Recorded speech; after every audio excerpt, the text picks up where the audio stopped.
Hey everyone, we have a 1995 Kawasaki ZX6R. We're going to do the valve clearance inspection. To do so, got to remove the seat, plastics, tank, airbox. Going to pull the carburetors, valve cover, and get to it!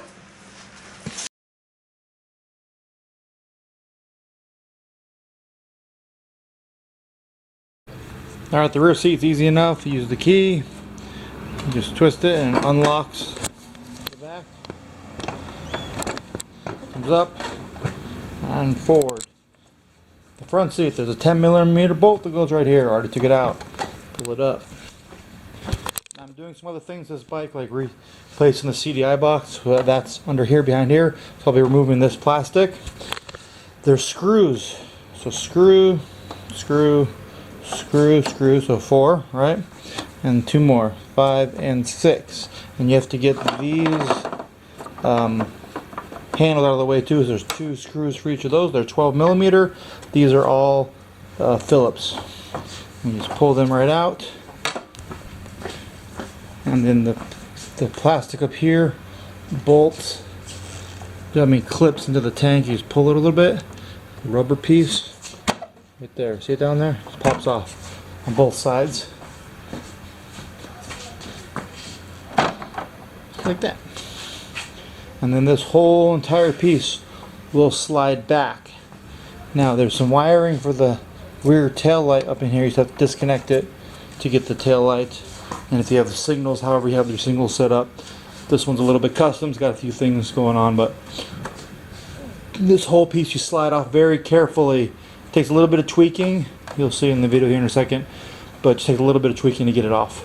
Now that we have the bolts out, take these kind of pull it back a little bit, all right? Just nice and careful. All right? Nice and careful. Up. There you go. Next, I'm going to get the tank off. There's 4 8mm bolts. 1, 2. This holds for the seat goes in and holds the battery down. And 2 at the top I already took out. And you just zip them out. This whole entire mount will come out as one. And I'm going to remove the tank by pulling up. Now this tank is different than what you're going to have because a previous mechanic put quick disconnects. So all I do is pull it up. There's a little quick disconnect clip. Clip, see? Quick disconnect fittings. And then I just pull the tank right out. Without having the quick disconnect, so 2 quick disconnects, you would have to unbolt the petcock. This whole assembly will come up with the tank, and then you have to remove the line, shut it off, make sure that the petcock is off, and take the line off that goes to the fuel filter. And the whole tank with the petcock would come out. Next, we'll remove the airbox. There's just a crankcase pressure goes up into the airbox. Pull this tube off, and then you set it back to the side. And then it's going to be these 10mm bolts. Right, you just zip them off, and then the cover will come off. And there's 8mm bolts underneath to remove the next plate. Again, to get this part off, these are 8mm. Okay.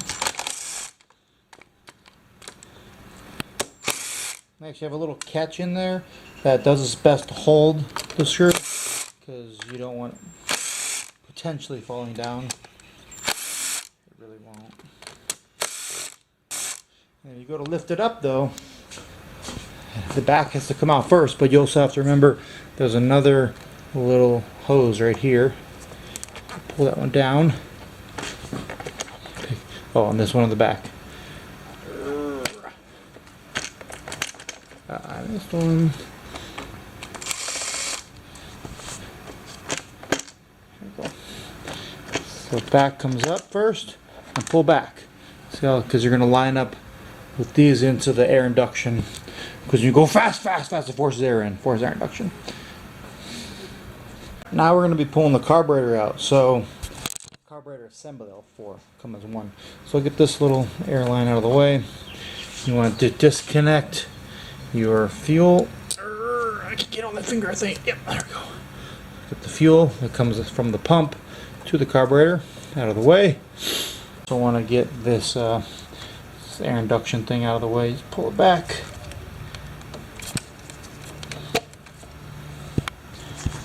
Some more pieces to the, see, it's blocking you. More pieces of air induction here. EPA stuff. Also, yours might have this piece right here that goes to the carbs, top of the vents. It's more EPA stuff, and then it all connects via this vacuum line right here. I had just removed it earlier. I was messing with something. I removed it out of my way.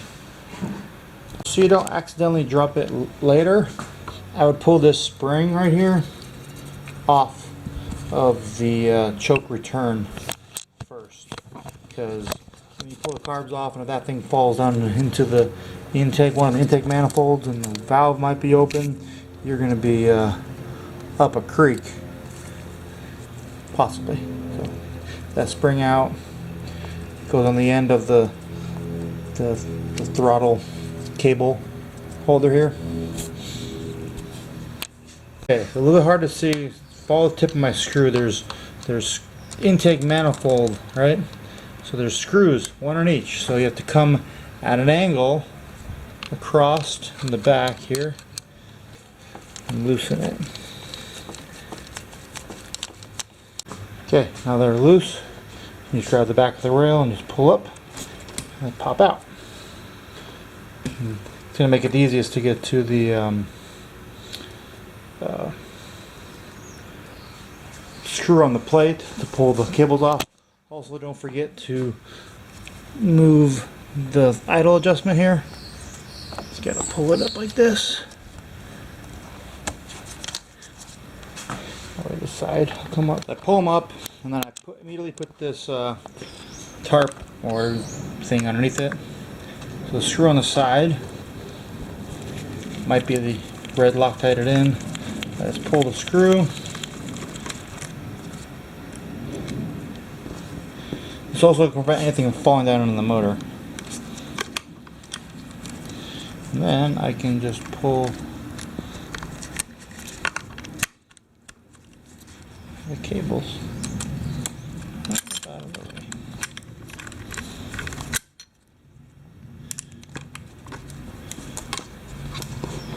Tip it up, pull the choke cable as well.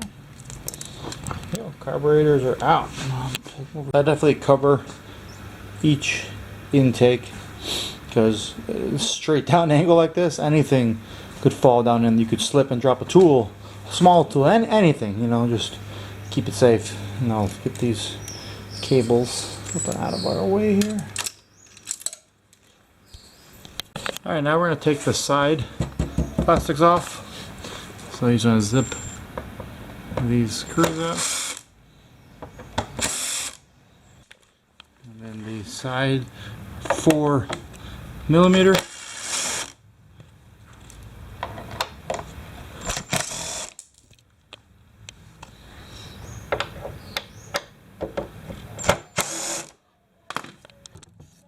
So just pulls off. There's two little tabs here. This front one, and now we have access to the side of the motor here. So I need to get some more things out of the way, so I removed the vacuum lines, and then I'm going to pull this water line here. Not really a good sign.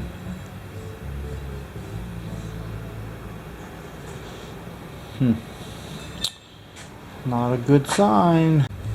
So these little rubber things don't fit right in the frame. I'm guessing it's from the 900. But I'm going to disconnect the coil wires, and then when you go back, get off this thing. Anyways, so remember that this right side is 2 and 3. You can actually pull 4 up to get out of the way. So 1 and 4 is this left side, 1 and 4. So the cylinders move like this. These two, and then these two. I bend my finger like that. So dink, and then these two are down, And these are down, those are up.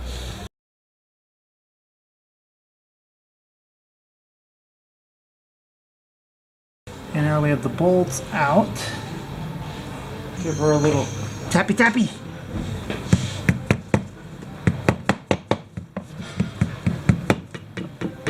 Okay.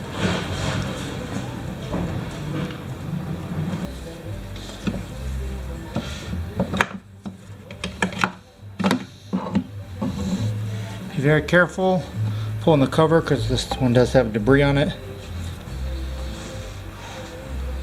Okay. Now we have access to check the valve clearance, right? Yay!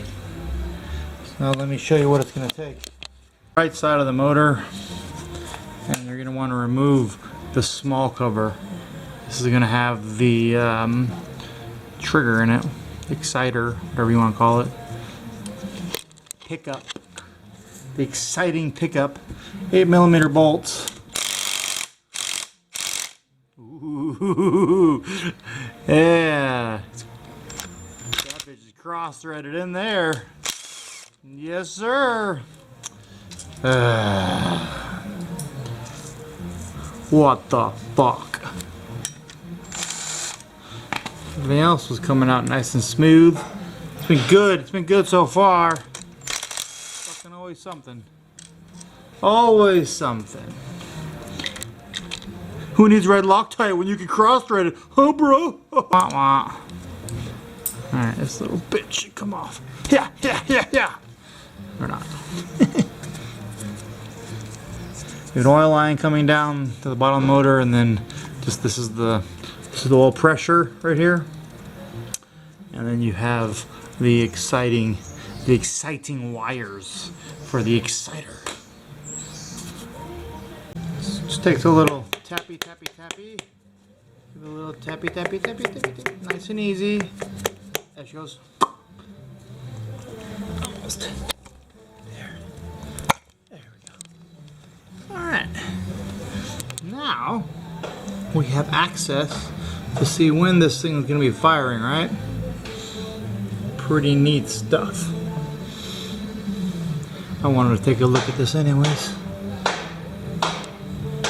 This is right on the crank, and this gasket's seen a better day. Obviously there's a little oil in here, not much. For this example, we want to make sure that the cylinder number 1 is at top dead center compression. How do you know you're at top dead center compression? Watch the intake valve.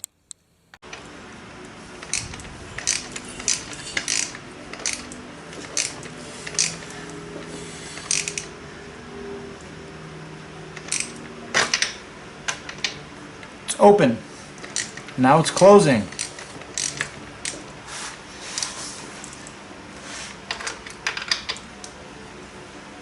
Check your timing mark.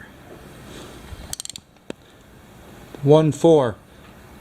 F and T. You want the T.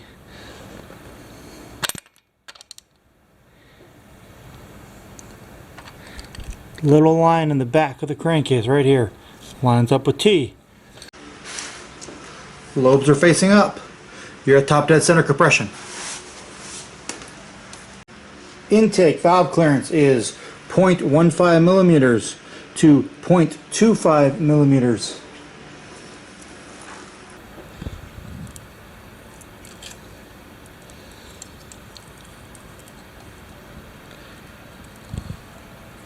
Get the feeler gauge, 0.15 underneath the lobe. Goes in just fine. Now I try the 2.5. Doesn't go. See, doesn't go. Valve clearance is good for that valve. Other side intake. 0.15. Goes. Nice and smooth. 2.5. Does not. Clearance is good. Intake. Number 1 cylinder. Okay, so that was how you check the intake. The exhaust is the same check. If you look in the back here, the lobes are up. So you'll be able to check this cylinder in on the exhaust side too. The spec for exhaust is 0.22 to 0.31 millimeters. This number 1 cylinder is going to be easier than other ones to get to. Alright, this number 2 is going to be a little bit harder, but you can get back up in there like this, and the other side like this. So you can get in there. It's just it's a little bit of a pain, but not too bad.